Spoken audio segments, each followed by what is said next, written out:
Okay, looking at our next example, an object of mass 8 kilograms is given an upward initial velocity of 20 meters per second and then allowed to fall under the influence of gravity. Assume that the force in newtons due to air resistance is negative 16 V, where V is the velocity of the object in meters per second. Determine the equation of motion of the object, and if the object is initially 100 meters above the ground, determine when the object will strike the ground. So we will go ahead and write down some information that we were given. We can see that the mass is going to be 8 kilograms. We also have that B is equal to 16. And G, of course, is 9.81. That's our gravity. And the initial velocity is going to be negative 20. And that negative sign is due to the upward direction.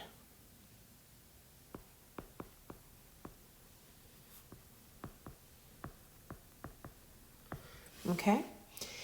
Okay, so we can go ahead and use our formula that we had in the past for our location. So we have x of t equals mg over b times t plus m over b times v naught minus mg over b multiplied by 1 minus e to the opposite of bt over m. Let's go ahead and fill those values in. We have 8 multiplied by 9.81 divided by 16, t plus 8 divided by 16 multiplied by negative 20. And then we have minus 8 times 9.81 divided by 16. Multiplied by 1 minus e to the opposite of 16 t divided by 8.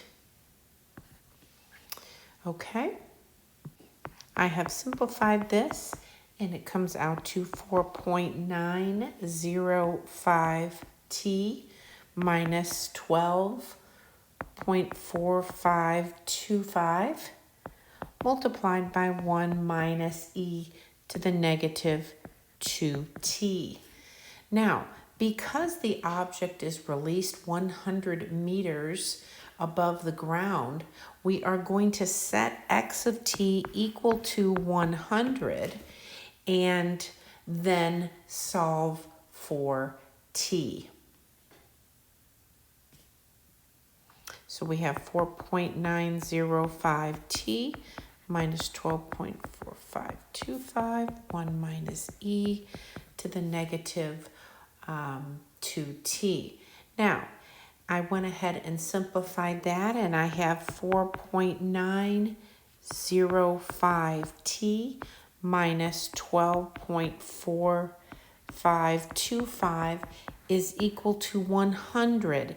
And the reason why I did that was because I am going to omit this exponential term.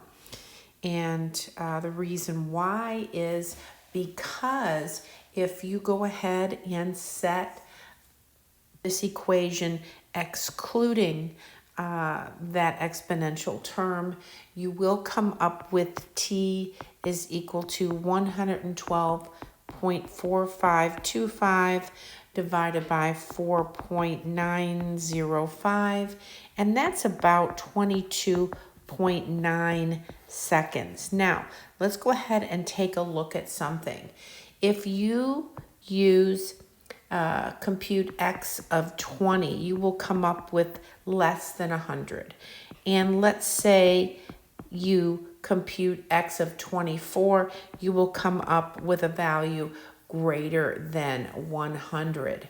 And so we can omit that term since we know that that root belongs on that interval.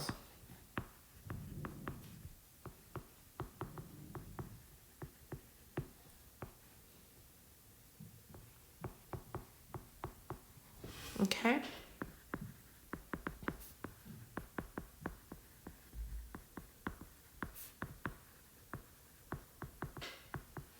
Okay.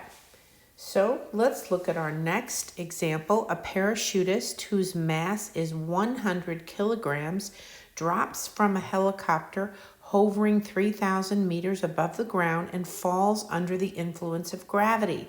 Assume that the force due to air resistance is proportional to the velocity of the parachutist when the proportionality constant B3 is equal to 20 Newton second per meters, and when the chute is closed, and B4 equals 100 Newton seconds per meter when the chute is open.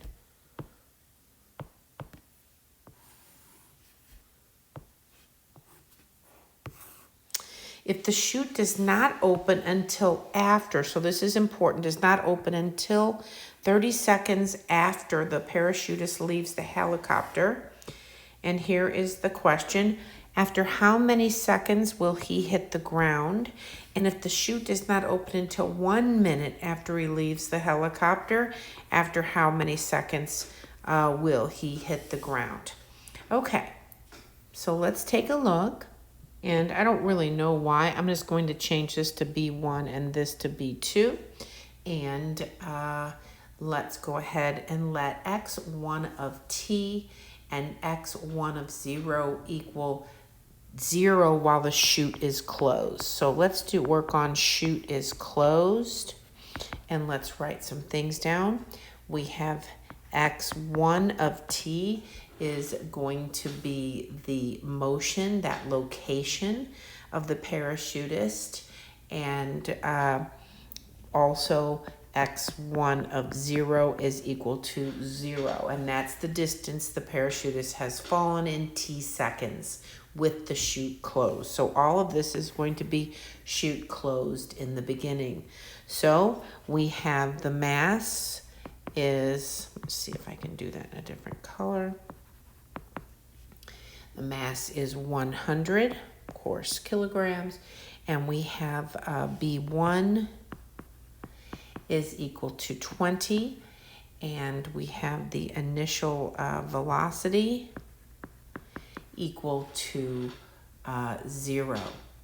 So we can go ahead and write our equation of our initial value problem, m dv dt is equal to mg minus bv, and so this is going to be v1.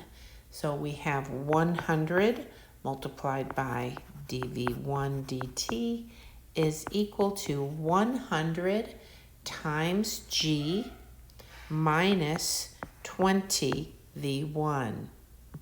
And I can go ahead and put that 9.81 in here. I'll just go ahead and erase that.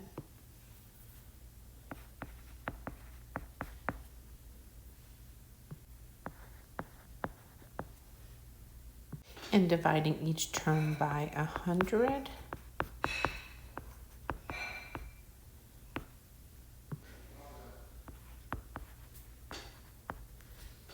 .2 v1. Okay, and we do have a linear equation, so let's go ahead and bring the v1 term over to the left-hand side, and then we'll go ahead and use our integrating factor. So this is a linear equation. And we can go ahead and change this 0.2 to 1/5. That might make things a little bit easier. And our integrating factor is e to the 1/5 t. So it'll be t over 5. So multiplying each term, we will see that this is the derivative with respect to t of e to the t over 5 times v1. And that's equal to e to the t over 5 times 9.81. Okay, so now we have that e to the t over 5 v1 is equal to the integral of 9.81 e to the t over 5 dt plus a constant. And we have e to the t over 5 v1 is equal to, and that would be 49.05, of course 9.81 times 5, e to the t over 5 plus a constant, and then dividing every term by e to the t over 5, we have 49.05 plus c e to the opposite of t over 5. And this, of course, is v1 of t. Now we'll go ahead and use our initial condition, and that is that v1 of 0 is equal to 0 to find c. And so we have 0 equals 49.05 plus c e to the 0. So c is equal to negative 49.05. So therefore, v1 of t is equal to 49.05 minus 49.05 e to the opposite of t over 5. Okay, so we can go ahead and integrate that as well to find x1 of t. So we have, x1 of t is equal to the integral from 0 to t of v1, and we'll go ahead and introduce a new variable s, and that is equal to 49.05 multiplied by s plus 5e to the negative s over 5. And then we will evaluate that between s equal to 0 and s equal to t. And what we come up with for x1 of t is 49.05 multiplied by t plus 5e to the negative t over 5 minus 5. Now, when the parachute opens the chute, T1 equals 30 seconds after leaving the helicopter. This is where she is at. So,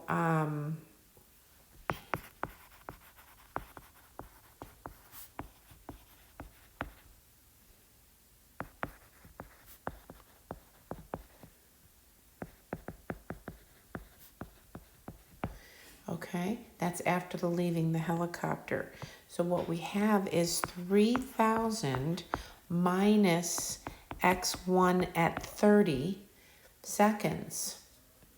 And if we go ahead and do that out, we'll get 1,773.14 meters. And this is going to be above the ground.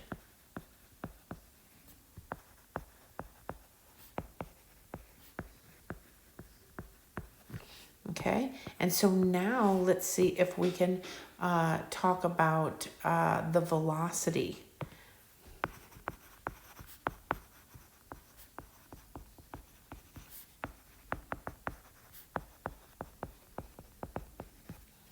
And then we will go ahead and use V1 of 30 and plug that in. And I got approximately 48.93 meters per second. Okay. Now, once the parachute opens, and we're going to go ahead and look here. So now that the parachute is open, actually, I can go ahead and take this and place it here. And go ahead and make that just a little bit smaller.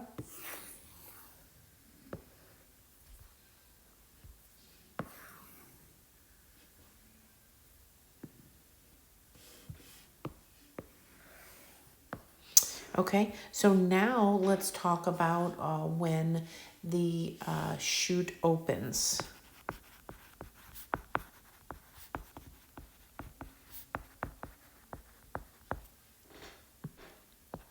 We will reset the time.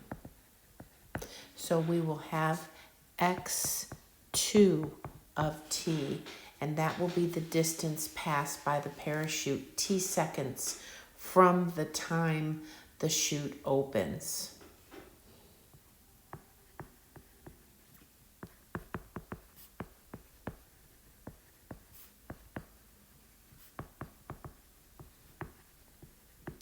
Opens. You can also do that with a capital T, but we'll just do it this way. Okay, so now we're going to go ahead and have V2 of t is going to equal to the derivative of x2 of t dt. And there we have 100 dv2 dt is equal to 100 times gravity, which is 981. We'll go ahead and put that like that, minus 100 V2. And we do have that V2 of 0 is equal to V1 of 30, which is equal to 48.93. We also have x2 of 0 equals 0. So now we have V2 of t is equal to 9.81 plus C2 e to the opposite of t. So we'll just go ahead and use this constant and call it C2. So we have 48.93, which came from there. And that was when the parachute hit the, when the parachute opened.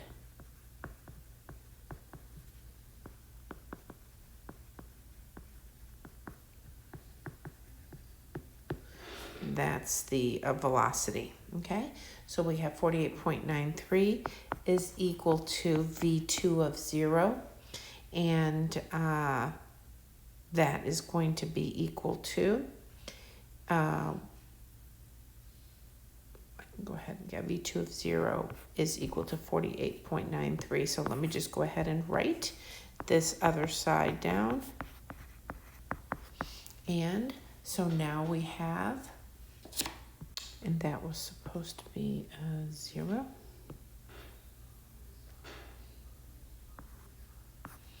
And so therefore, C2 is equal to 39.12. And therefore we have V2 of t is equal to 9.81 plus 39.12 e to the negative t.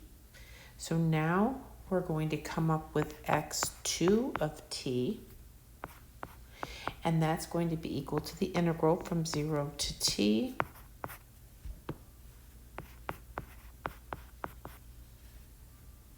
of V2 of s ds, which is equal to 9.81 s minus 39.12 e to the negative 8.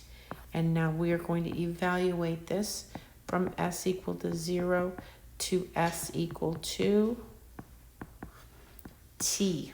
Okay, we're going to come back up here, and we will have x2 of t is equal to 9.81 t minus 39.12 e to the negative t plus 39.12. Okay, so when the chute opens,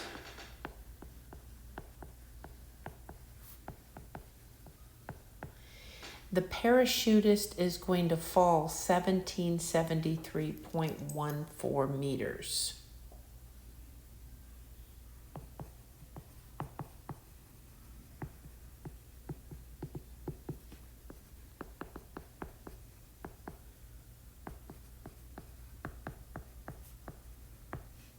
We can remember that right here. So the parachute opens at 30 seconds, and this is the parachutist is 1773.14 meters above the ground. So now what we will do is we will set that equation equal to 1773. So we have 9.81 t minus 39.12 e to the negative t plus 39.12 equals that 1773.14. So here we will have, and that is a t, that will be T2. So T2 is approximately equal to 176.76 seconds. And this is after dropping from helicopter.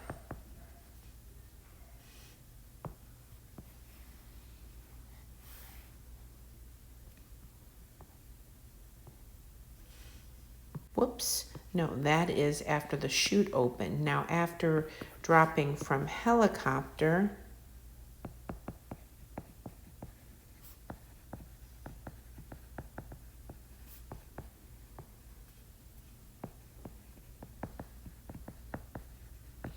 we will have T1 plus T2 is going to equal 30 plus 176.76. So that will be 206.76 seconds after dropping from the helicopter. Okay.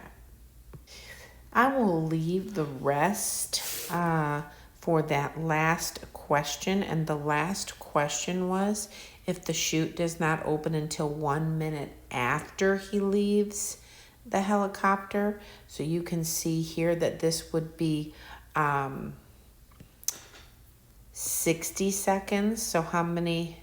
1 minute, then that would change. So I will go ahead and give you that. They will be the same computations.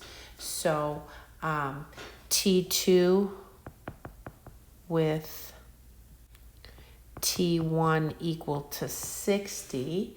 You will come up with T2 to be approximately equal to 26.81 seconds. So he will land at 86.81 seconds. Okay, see if I can just get all of that just a tad bit smaller to get that on the page. Okay, and so you'll be able to use those same equations to come up with that answer.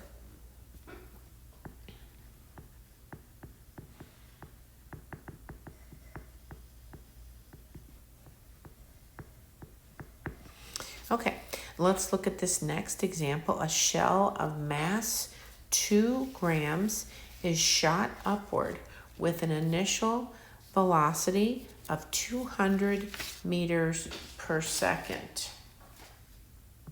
The magnitude of the force on the shell due to air resistance is the absolute value of velocity divided by 20. When will a shell reach its maximum height above the ground? And then what is the maximum height? Okay, so we will go ahead and let x of t be the distance from the shell to the ground.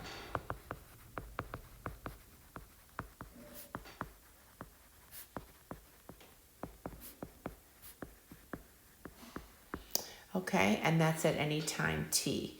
And we are going to go ahead and let v of t equal x prime of t. And of course, that's going to be the velocity. Okay, choosing the positive upward direction, we now have x of 0 equal to 0 and v of 0 equal to 200. So we have two forces acting on the shell. We actually have the force due to gravity, which is going to be the opposite of mg, and this is going to be negative due to the upward direction.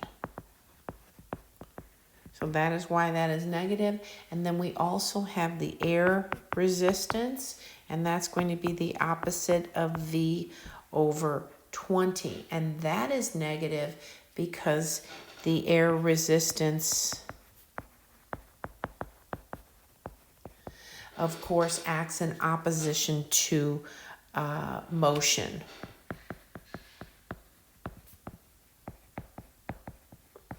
Okay, so putting that together, we come up with the mass times dv dt is going to be equal to the opposite of mg minus v over 20. And then we have dv dt is equal to the opposite of g minus v over 20m. Since our mass is equal to 2 kilograms, we have dv dt is the opposite of g minus v over 40. Okay, so this is a linear equation, and its solution is v of t is equal to negative 40g plus ce to the negative t over 40. Going ahead and plugging in the gravity of 9.81, we come up with v of t is equal to negative 392.4 plus ce to the negative t over 40. So we're going to go ahead and use the initial condition. V of 0 is equal to 200 and find C with that. So we have 200 is equal to negative 392.4 plus CE to the 0. So here we have C equal to 592.4. Therefore, V of t is equal to negative 392.4 plus 592.4 e to the negative t over 40.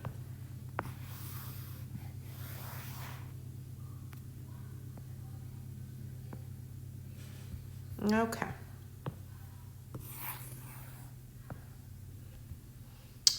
So now, if we are finding the maximum,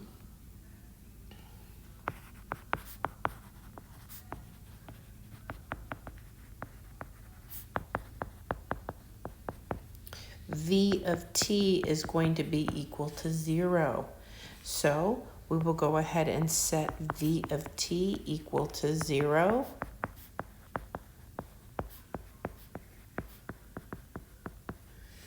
And we can solve for that, and we would have e to the negative t over 40 is equal to 392.4 divided by 592.4. And we have the opposite of t over 40 equals the natural log of 392.4, 592.4. And we have t is equal to negative 40 ln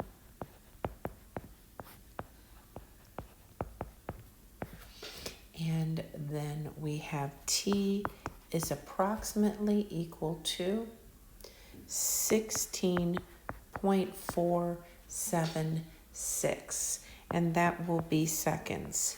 And that is when the shell will reach its maximum height.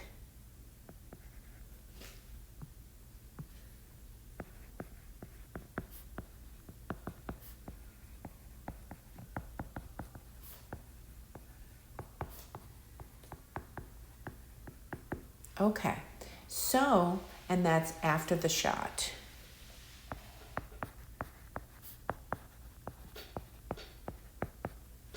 Okay, so since x of t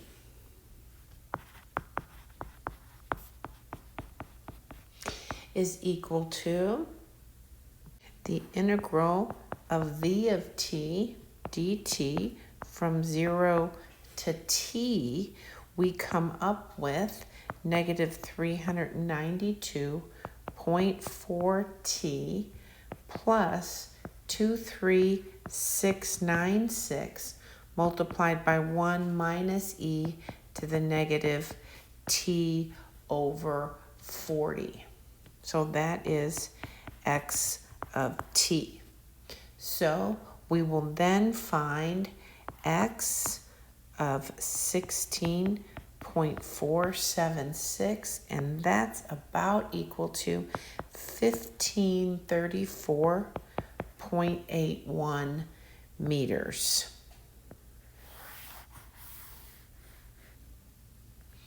And this is the maximum height of the shell.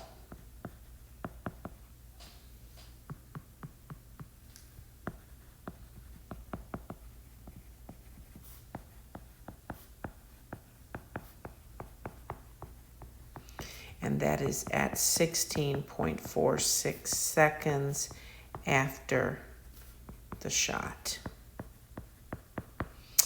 And that concludes this lesson.